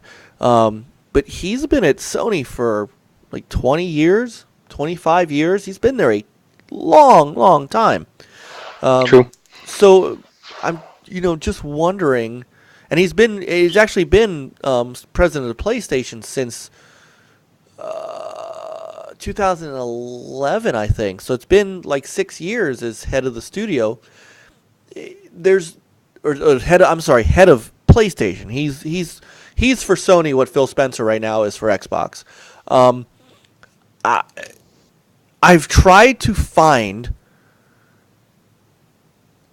what has caused this, and I can't. So I was hoping somebody could shed some light on me as to why. Like, this is not a situation like Don Matrick, where he had to go because he screwed up the Microsoft brand for a little while. Effed the dog. Effed the dog. Andrew's going out on top. I mean, this is. Let's be honest. From the PlayStation 3 to the PlayStation 4, I think objectively everyone can say this is kind of one of the biggest comebacks that you'll ever see in the gaming industry. Yeah, I could rock with that. But why now? Well, maybe he wanted to quit when he's on top. And not when he's at rock bottom. True. I mean, I don't know. Actival says 27 years with Sony, time to retire. But I'm not sure he's retiring. I don't know where he's going, but he just kind of said he wanted to, go off and do some other things. It's just wow. This is it's just weird. Maybe he wants to run for president in 2020. There you go. I don't know. Well, except he's isn't he? He's like Welsh or Scott. I don't think he can. Then he cannot. So, his statement. I'm pulling up Sony's website here. So in his statement, he said, I'm tremendously proud of what we built with PlayStation and Sony Interactive Entertainment, entertaining millions globally with the best in games and creating a fully fledged digital entertainment company. PlayStation has been a huge part of my life for more than 20 years, but with the business having achieved record-breaking success, now seemed to be the right time for me to pursue other challenges. Okay. Sounds like going out on top. Yeah, why not? Why not? So, his successor, interestingly enough, is also his right-hand man. Now, I think I have it right. Tsuyoshi Kodera, who goes by the name John. So, and he's taking over his position. He also has been part of Sony's network service business. So, this could be sort of one of those Satya Nadella kind of things where, he's going to bring a little more, they've been building up the PlayStation Network, PlayStation Now, Gayki and all that stuff, and perhaps this is a move to kind of bring some of that into play too, a little more than it already has. I mean, obviously they're growing with it, but so here's another question: Juan made it pretty straightforward. He's going out on top, as Peter said, and where do you think he goes?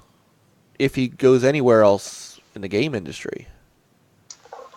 Oh, I was going to say he's going to go to soccer, like the other guy. Pete Moore. Yep.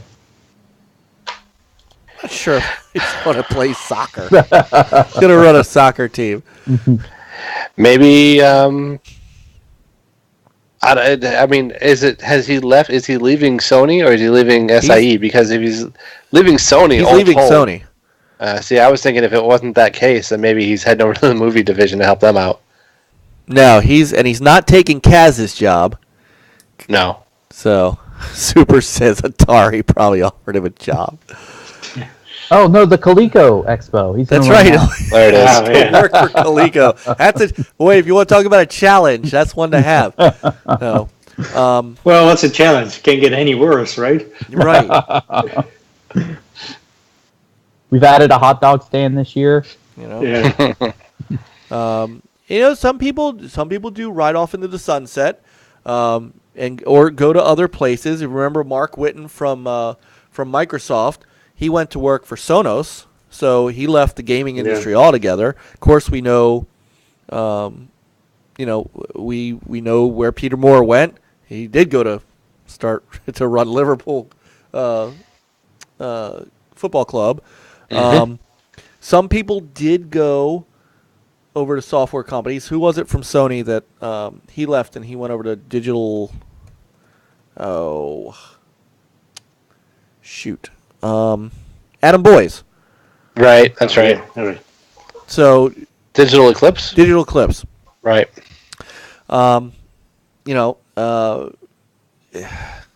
It just caught me by surprise, I guess, is more than anything else. It's one thing to kind of get ousted, as like I said, we know Don Matrick did, although he resigned, and then went on to go ruin Zynga. But yeah, this one's kind of. It just took me by surprise to see him leave and leave immediately. Like they're like not even I'm gonna retire at the end of the year. I'm gonna. He just said I'm out. I'm done. I'll stay around to transition, but bye. So just really weird. Yeah. Maybe we can get him on the show. Maybe we can spill the beans. Yeah. If you're listening. Yeah, right. Yeah, and I'm still looking. I think Whitty has the right answer. Yep. might be off to save GameStop. Even games industry says, there's no indication where he's moving on to. Maybe he's going to Amazon. Yeah, he could. They're trying to build. I mean, I think he could go wherever he wants. Clearly. The question is where. And it's funny because he was, as good as he was polarizing at the same time. I mean, everybody knows he was hero to the PlayStation fans and the second hated enemy of the Xbox fans, because what he was good at was with his European charm, was able to take shots at Microsoft and Xbox with that smile that he's got on his face there, and it was kind of one of those tee hee hee kind of things, and it worked. It worked for him, which I thought was most interesting, and so I know we even here kind of pinged him from time to time for some of his comments, but he's also part of the reason that they are where they are today. So absolutely. Yeah. So best of luck to him, and wherever he lands, we'll be watching, and we'll let you guys know. So I don't think there's anything else that was big that happened this week in that magnitude. There really wasn't much else. The loot crate thing was kind of a big topic. I do know that on the Microsoft side, Peter put it in the podcast topics, and I didn't want to forget about it real quick. It was very, very quick, minor thing. For us Alpha Ring folks that Peter's now back into the part of, we can now download our 4K assets early for preparation for the Xbox One X. Here's what I'm going to do. Since I'm getting the X, I'm going to end up, I think I'm going to go through my games list, and I'm going to just pare a bunch of crap out. I'm just going to drop a bunch of games that I'm not playing, that I'm probably not going to play for a while. I'll keep them in my ready-to-install list in case I want to go back and play them again. But I think I'm going to make some room and get these things downloaded.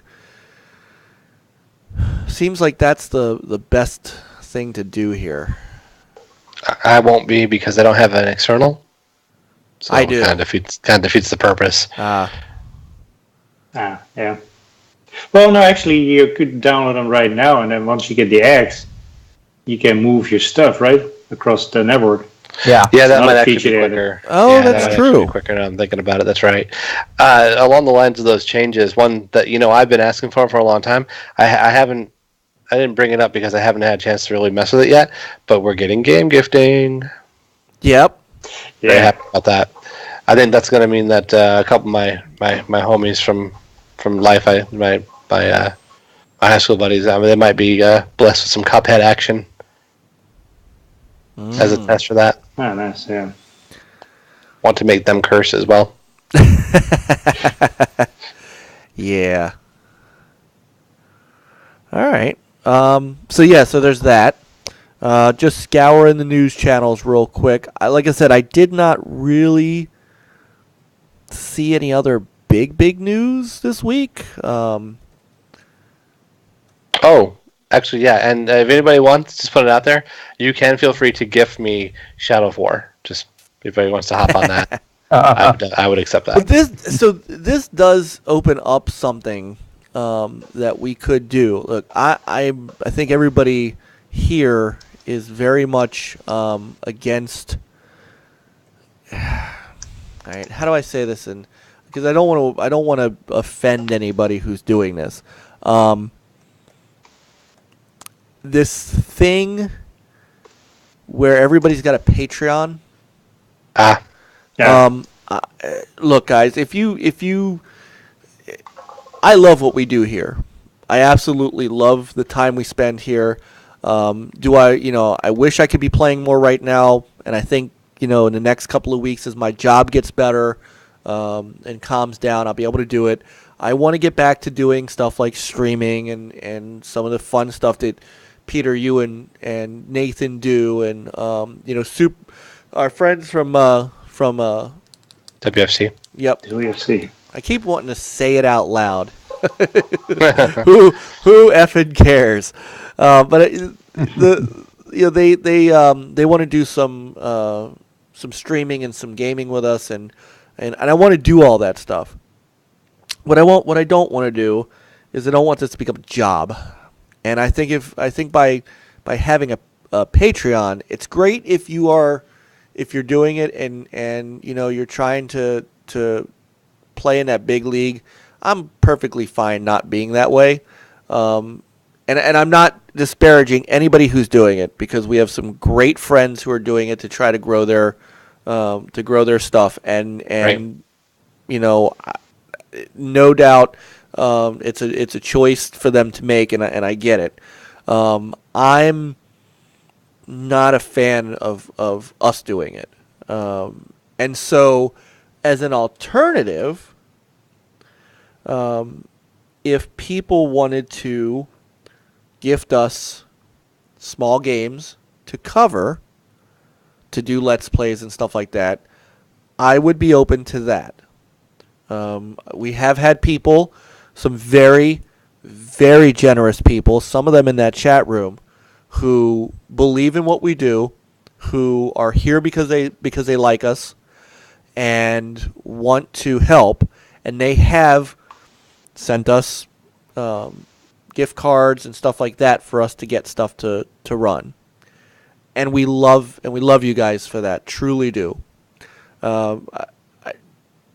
I don't necessarily want to be that kind of a charity, but on the other hand, I think I would be open to, if you have a specific game that you want us to do, like if you could gift Juan an expansion for Forza Motorsport 7, and with the idea that he'll make the playthrough for it for us, for the channel, I'm okay with that.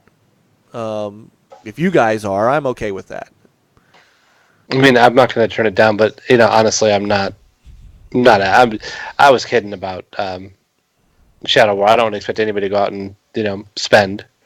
I'm happy just that people are happy enough to check out my stuff and come out and swim by for the retro and hang out and chat with us. I am too. I wouldn't turn it down. Don't get me wrong. If anybody wants to send me any number of stuff that isn't big, I would never say no. But yeah, it's I'm just as happy with the fam showing up.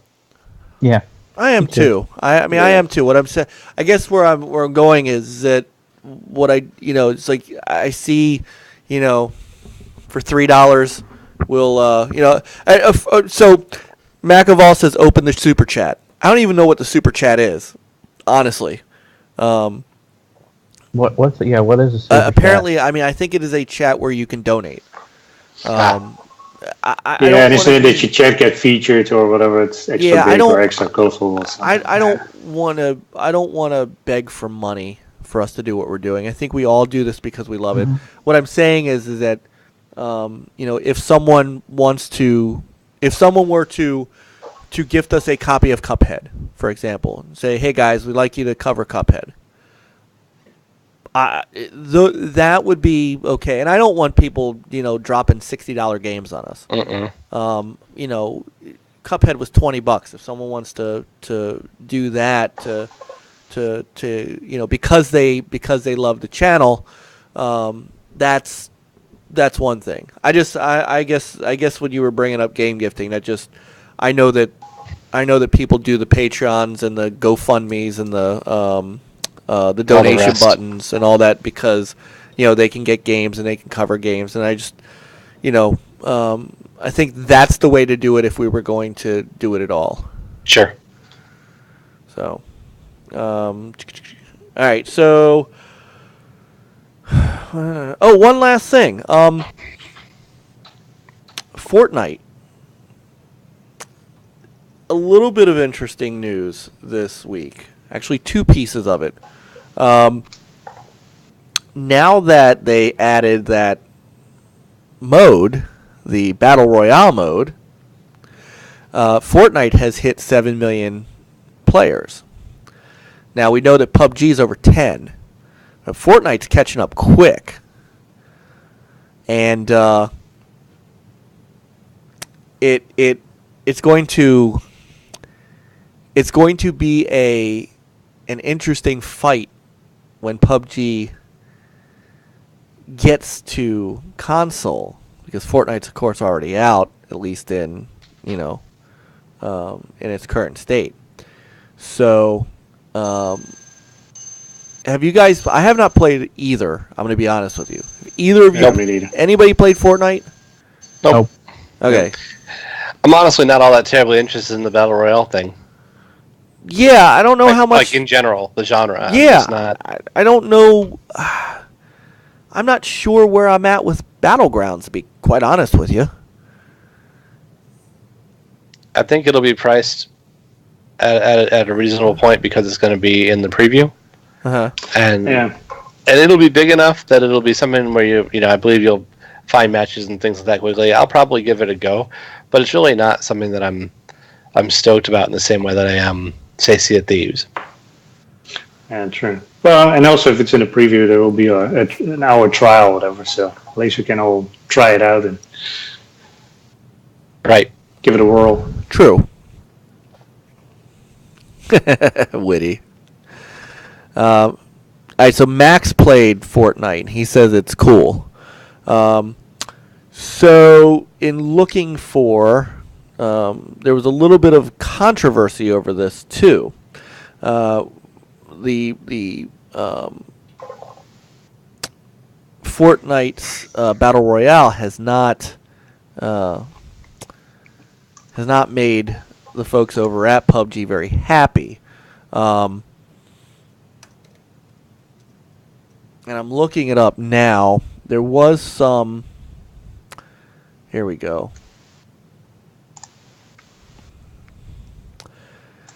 So there was something going on with the engine. There was a. Here we go. The Battlegrounds dev threatens Epic. Give me 1 second to pull this up. Okay. So this happened on the 22nd of September. We just didn't quite deal with it until this week. With that, there are... Okay, here we go. Bluehole has put out a press release that said it's responding to growing concerns regarding the similarities between the Battle Royale mode in Epic Games' newly revealed Fortnite and PUBG. They go on to say, the executive producer, Chang Han Kim, Bluehole VP also, said, "We've had an ongoing relationship with Epic Games throughout PUBG's development, as they are the creators of UE4, Unreal Engine 4, the engine we license for the game. After listening to the growing feedback from our community and reviewing the gameplay for ourselves, we are concerned that Fortnite may be replicating the experience for which PUBG is known." The press release notes that PUBG developers have no relationship to Fortnite's development, as concerns around the user interface, gameplay, and structural replication in the Battle Royale mode exist. He also took issue with Epic mentioning PUBG in reference to Fortnite's new mode. We've also noticed that Epic Games references PUBG in the promotion of Fortnite to their community and in communications to the press. This was never discussed with us, and we don't feel that it's right. And that happened, I believe, in their press release, where they said that PUBG was kind of their inspiration for this mode. So basically, it looks like they copied the game mode from Blue Note. And so I thought that this was kind of rumor, but it's actually floating around bigger sites. So it sounds like nothing's been moved forward yet, but this It's is something being that could make the talked about. rounds. So Interesting. well, thoughts on this, because let's be honest, games copy other games all the time. Right? Anybody who follows big games, which came first, the Tomb Raider or the Uncharted? I mean, they are essentially the same game. When a first-person shooter comes out, every other company in the world tries to make the same first-person shooter. That's why we have Call of Duty and Battlefield and so on. Every time, when Titanfall came out, everybody's trying to make Titanfall games. Hexen, for example, which is a free-to-play game. And actually, if you really want to get technical, everything was based off MechWarrior. So, is this a big deal? I think it's a big deal in that they're doing some pretty awesome PR for Fortnite. I mean, you've got the game that is kind of defining the Battle Royale genre, and you're taking off, and it's the biggest thing ever on Steam concurrent. I think it actually now passed up, like, everything on Steam. It's like the most played game in Steam history at this point. Right? And so what do? You talk about how a competing game has stolen your essence and is, and it is your game. And it's like, but this is out now, and I think it might even be free to play. So, like, it just didn't seem like really well thought out. On Pub's end? On Bluehole's part, yeah. I mean, like you said, this is going to be a thing. I mean, just like the copying of Overwatch's loot boxes, something that gets big is going to get copied, and by saying these people are copying us to the point that it annoys us, you are legitimizing the value of their effort. You're saying this is a concern to us. It's so comparable, it's so competitive with what we're doing that we're upset about it. They're basically doing PR for. I mean, like, who was talking about Fortnite before Bluehole did? It's a good point. It just wasn't that big. And now, and to your point, now they've approached 7 million users, and they're rapidly, possibly catching Pub. I mean, and maybe it didn't beforehand, but it certainly has gotten people to look at it. Yep. That's my big takeaway from the whole thing. Is it was kind of a PR blunder on Bluehole's part, because when you're at the top of the hill, the lion doesn't need to be concerned with what the sheep are doing. Yep. I like that. Well, here's a funny thought. If Microsoft wants to buy PUBG outright, the price is now going down. Right. So they get a better deal.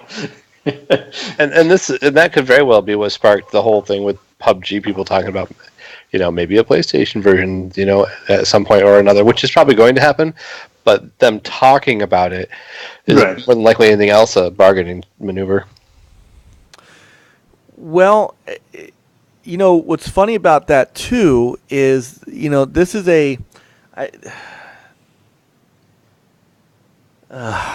this is where I get myself in trouble. You're safe here. Perhaps. I hearken back to Rise of the Tomb Raider on this. The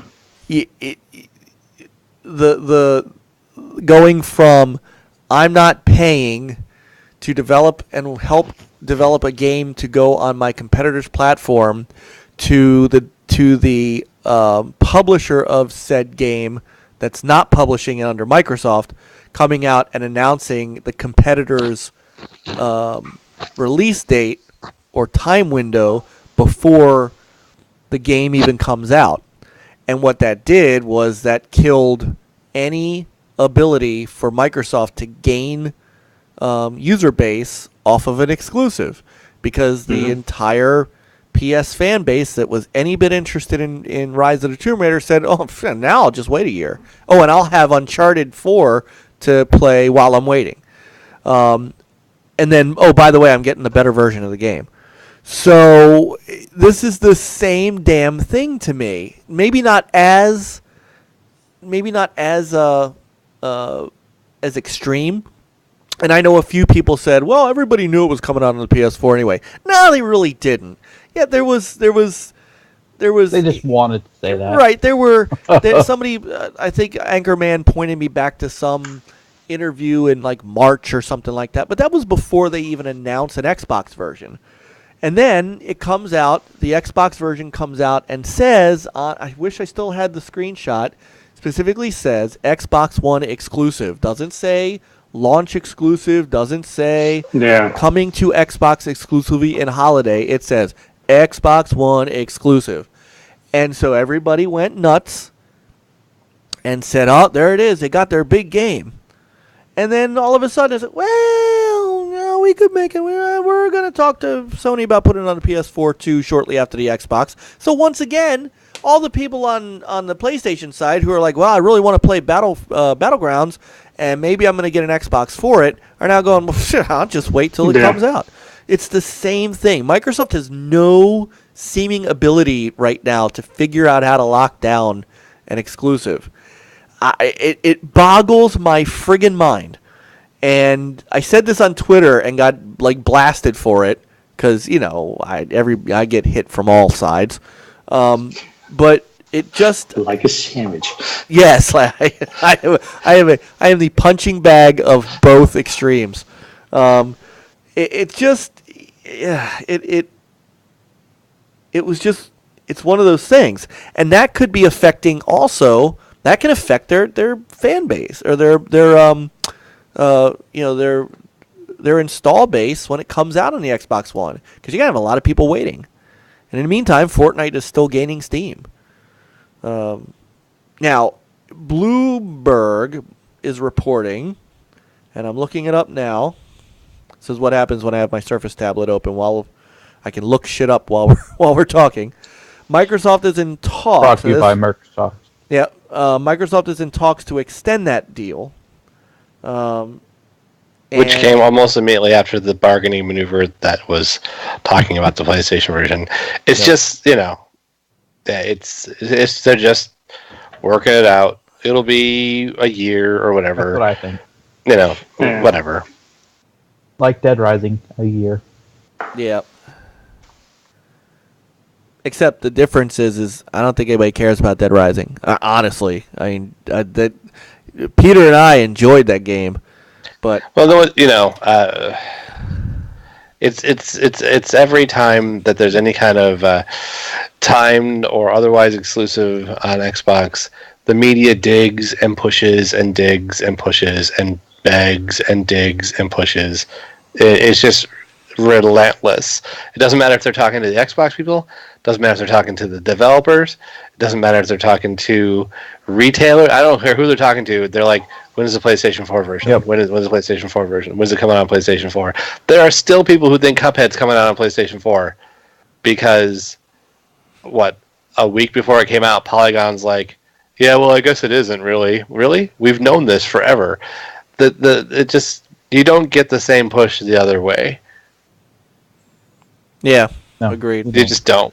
And, I don't know if it's because they're trying to, look for that larger audience to cater to or what, but you just don't see it. Like, Neo coming to the PC, no reason at all why that can't come to Xbox. None. No, I agree. I agree with that, by the way. But where is Kotaku? Where's Polygon? Where's any of them going, saying, hey, Dev, how come you're not doing this on Xbox? When's that going to happen? Well, you just don't get the same push. And it's because they all have PlayStations. They don't care about Xbox, so... Well, and I'm going to also... I'm going to also harken back again to the fact that I see... I'm going to be honest.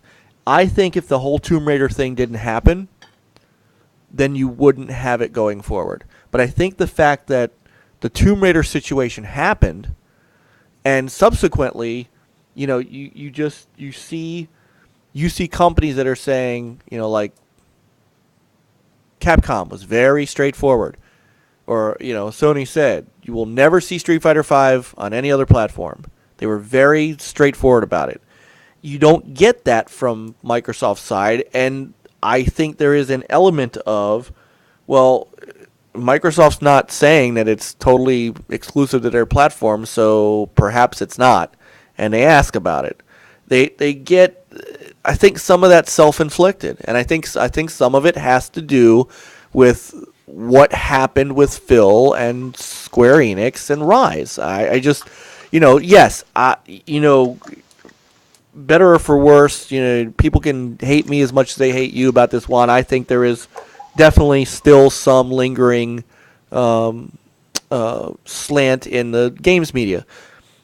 People like to say, "Oh, it did never happen." I've seen it happen. I saw it happen years ago, so I can tell when it's still happening. And there is a little bit of that going on. But I do think that some of this is self-inflicted wounds as well. And I think if there were more games that came out on the Xbox that were specifically, that they could outright say, this game isn't coming out on the PlayStation, we'd get that. I think we'd get a little more solid on that front. So, yeah, Microsoft messaging is sometimes so wishy-washy, not consistent or not, it's crazy. It's an issue they've had for years, and I don't know. Right. I can't figure out who's in charge of the messaging that they can't get it right. Because it seems like they just don't. And I mean, is it? I don't think Phil's necessarily totally in charge of the messaging. He has much other things to deal with. But yeah, but even when he gives interviews, it's like there's some slight variation, and that's just enough to seed some doubt or or some questionable stuff. It's like, be on point, messaging, be straight, create, I don't know, or a PowerPoint with bullet points, and he'll say something, and then Aaron will say something else, and then Shannon Loftus will say something else, and then they got to go back and they got to fix it. I mean, I just so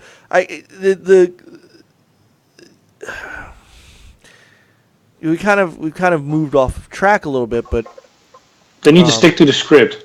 Yeah. So does Fortnite get sued, or does Epic get sued over this? I think they get threatened something happens, but I don't know what exactly happens. Do they have a case? Does I think they they have a case? But here's the thing. At least they cannot say like, "Hey, you owe me X amount of money," in the sense of like for every copy sold, because it's free. True. Although the base game's not free, right? Well, is it a mode? The mode's free, but the base game you still have to buy. Oh, you still need the base game? Yeah, I think right. You still need. I thought it was a standalone, but I could be wrong. I could be wrong too. I thought it was standalone as well. But I'm not sure. Maybe anyone in chat knows? Yeah, if somebody knows, I am looking it up because I'm gonna be honest with you, I don't know. I downloaded it, but I haven't tried it yet, so I don't know if it's. Nope. Play free now. Okay. So it's just the Battle Royale mode, though. Anything else you get, if you want the campaign or the regular PvP, those you have to buy. They start at $39.99 according to Fortnite's website. But the Battle Royale mode itself. But next year it's going to go free to play, right? Don't know. Yes, the whole thing is. And it's only one. And it's only one map. So that's the other thing. It's one giant map. Well, that's what PUBG is right now too. Right, that's the whole thing. I don't think it's gonna be free when it comes to the console, but no, I think the only thing is it depends on, like you said, something with the coding or something. If that guy actually did work on it. Other than that, who cares? They got their game out first. Yeah. No. All right. Cool. Anything else before we embark on our evening sleep? Nope. Okay. Alrighty. Let me switch over to here. Oh. That's right. Like, subscribe, comment. Yay. Yay. All right, as always, want to thank our great chat room for being with us tonight. Please make sure if you are not checking us out live that you check us out live Sunday nights at 9 p.m. And, gentlemen, always a pleasure. Of course. Let's game. I gotcha. Yeah. Yeah. Ghost Recon. Nice. The llama Hey, and lives. this week, isn't it the 10th where the new expansion comes out? Or the new mode, Nate? Oh, the PvP. I thought it was the end of the month. PvP? Oh, I thought it was 10/10, but maybe I'm mistaken. Don't know, but Yeah, you're right. It says 10/10. all right, So there we you have go. to get So that's in Rick 2 in on days. Come on, 2 Rick. days. So, Let's go. all right. Well, we'll see you all online then. Oh, yeah, and HDK shirt. Yes, HDK shirt. The llama lives. The llama So. lives. All right, boys. Let's get on out of here. Everybody have a great week. See you next week. Same bad time, same bad channel. And play on, gamers. Game on.